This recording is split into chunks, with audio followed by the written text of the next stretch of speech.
on Wednesday at 2 p.m. Eastern, the Federal Reserve will probably do nothing. No cut, no hike.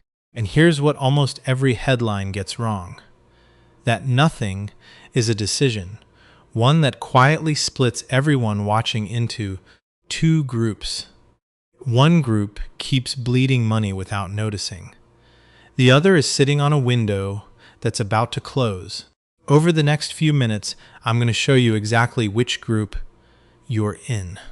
We'll go through what a rate hold actually does to your mortgage, your credit cards, your car loan, and your savings. I'll show you the real numbers, a couple of quick dollar examples. The one thing you should actually listen for during Wednesday's press conference, and 3 specific moves to make this week, no matter what they announce. A quick note before we start. This is general information, not personal financial advice. Okay, let's get into it. First, the setup, because it explains everything else. Rates right now sit at 3.5% to 3.75%. Going into the 29th, economists overwhelmingly expect the Fed to leave them right there, which would be the 5th meeting in a row with no change. Rewind about 18 months and the story was the opposite. Late in 2024, the Fed was actively cutting. Then coming into 2026, everyone, economists, markets, probably your favorite finance channel, penciled in more cuts this year. Two more things make this meeting unusual. There's no new dot plot. That's the chart where Fed officials mark down where they think rates are going, so there's no fresh forecast to dissect. And the new chair, Kevin Warsh, has openly said he'll give less forward guidance than the Fed used to. Translation: don't expect them to hold your hand about what comes next. The whole mood right now is higher for longer. So if you've been waiting for the Fed to ride in and rescue your budget, understand that the rescue keeps getting pushed further and further out. Now the part almost everyone gets wrong, and it's the single most useful thing in this video. You hear the Fed didn't cut and you think, great, so my mortgage rate is stuck too. Here's the truth. The Fed does not set your mortgage rate. Full stop. What the Fed sets is an overnight rate between banks. Your 30-year mortgage tracks something completely different, long-term bond yields, specifically the 10-year Treasury, and what investors expect inflation to do over years, not overnight. Want proof? The 30-year is sitting around 6.5% right now, the highest since last summer. And it's been climbing while the Fed sat perfectly still. Think about that. If the Fed actually controlled your mortgage, that simply couldn't happen. What's really pushing mortgages up is inflation worry. And as of this recording, a spike in oil prices tied to tension in the Middle East. So here's the practical takeaway.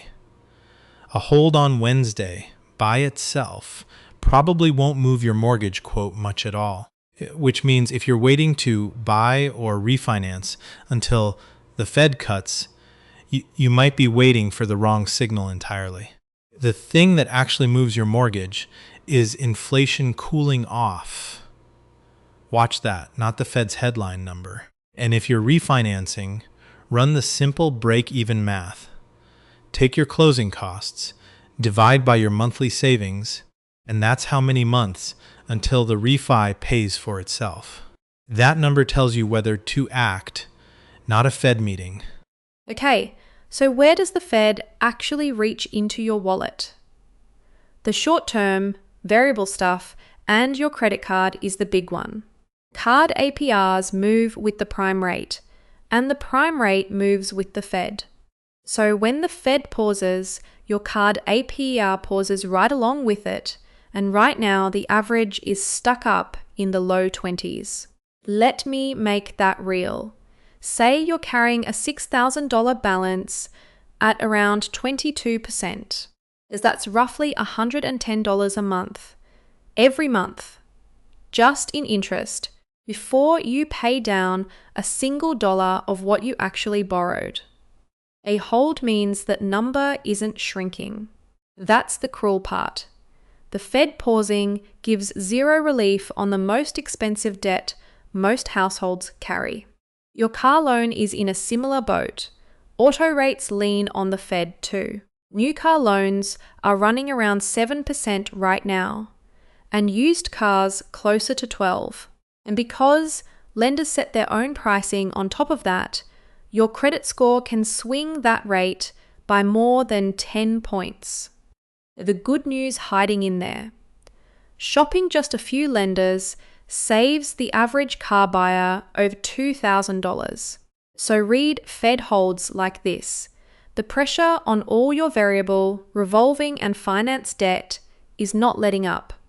That's Group 1, bleeding money quietly while they wait for a cut that isn't coming soon. But flip the whole thing over, because the exact same decision is good news for Group 2. Savers. When the Fed holds rates high, it keeps yields on cash elevated. The best online savings accounts and CDs are still paying around 4% or more. Now here's the contrast that should genuinely bother you if you're not doing it. The national average savings rate is under 0.5%, and the big brand name banks, many pay 1 cent on $100. So picture $10,000. In a 4% account, that's roughly $400 a year, basically for free. In a typical big bank account, that same 10 grand earns you about $1. Same money, same risk, wildly different outcome, based purely on where you park it. Now, there's a real choice inside this. A high-yield savings account keeps your money flexible. You can pull it anytime, but the rate can drift down. A CD locks your rate in for a set term, but your money's tied up.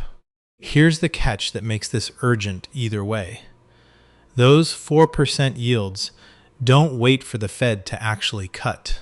They start fading the moment the market smells a cut coming. So the freeze isn't just a saver's advantage. It's a closing window. It's open right now. It will not stay open forever. A quick through line, so this doesn't feel random. Why is all of this landing together right now? A big piece of it is energy. The oil pushing past $100 a barrel feeds straight into inflation. Inflation keeps the Fed cautious. And a cautious Fed keeps your card APR high and your savings yield high at the same time. Sit with that for a second. A conflict half a world away is quietly helping set the interest rate on your credit card and the yield on your savings account. That's how connected this stuff actually is. It also means the story can change fast, which is exactly why Wednesday's press conference matters more than you'd think. So here's the insider move. Everybody's going to react to the number at 2 p.m. But the number is the boring part. It's almost certainly a hold. The real signal comes at 2:30 in the press conference. Remember, there's no dot plot this time. So the Fed's words are the forecast. And with Warsh deliberately saying less, every word he does say gets weighed more heavily by the markets. What should you personally listen for? One thing above all, how worried he sounds about inflation. If he leans hawkish, inflation's sticky, we're prepared to keep rates high, maybe even higher. Bond yields tend to rise, and that's what nudges your mortgage rate up and keeps your savings yields propped up a little longer. If he sounds more relaxed about inflation, that's the first hint that cuts are back on the table down the road, which is your cue that the savings window is starting to close. You don't need to trade on this. You just need to know which way the wind is blowing for your own money. That's the difference between reacting to a headline and actually understanding it. All right, let's turn all of this into action. 3 moves, whatever they announce Wednesday. Move 1. Attack the variable debt. A hold means your credit card APR is not dropping, and neither is that variable rate loan. So stop waiting on the Fed for relief that isn't coming. A 0% balance transfer, or just an aggressive targeted payoff on your highest rate balance will do more for you than any rate cut on the horizon. Remember that $110 a month example, that's the money you're buying back. Move 2. Lock in yield before the window closes. If your cash is sitting in a big bank account, earning basically nothing, that is a free raise you are actively skipping. Moving an emergency fund into a 4% high-yield account keeps it flexible. Locking a CD captures today's rate even if the Fed cuts later. Which one's right depends on when you'll need the money. That's your call, based on your own timeline. The point is, the freeze is handing savers a good rate right now on purpose. Take it. Move 3. Separate the Fed from your mortgage. If you're buying or refinancing, stop timing Fed meetings, watch inflation instead.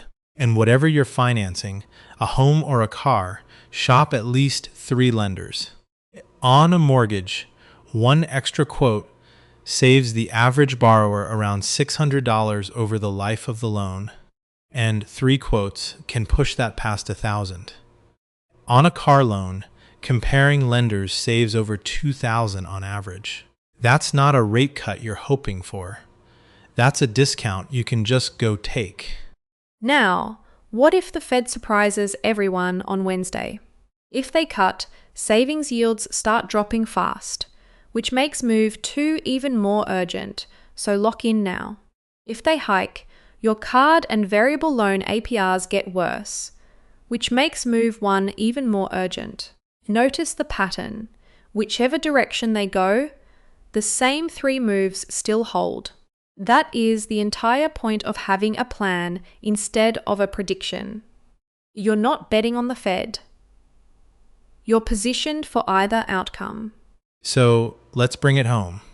A rate hold isn't nothing happening. Here's the whole map in one breath. It keeps your mortgage tied to inflation, not to the Fed. It keeps your credit card and car loan expensive, and it keeps your savings paying more than they will once a cut arrives. It costs borrowers, it pays savers, and it rewards whoever moves on it first. Do the 3 moves this week. Attack the variable debt, lock in the yield, and separate the Fed from your mortgage. And you're playing the freeze on purpose instead of waiting on a rescue that keeps getting pushed out. If this finally made the Fed make sense, subscribe. I break down one money headline like this every single week, so you always know what it means for your wallet, not just for the economy. I'll see you in the next one.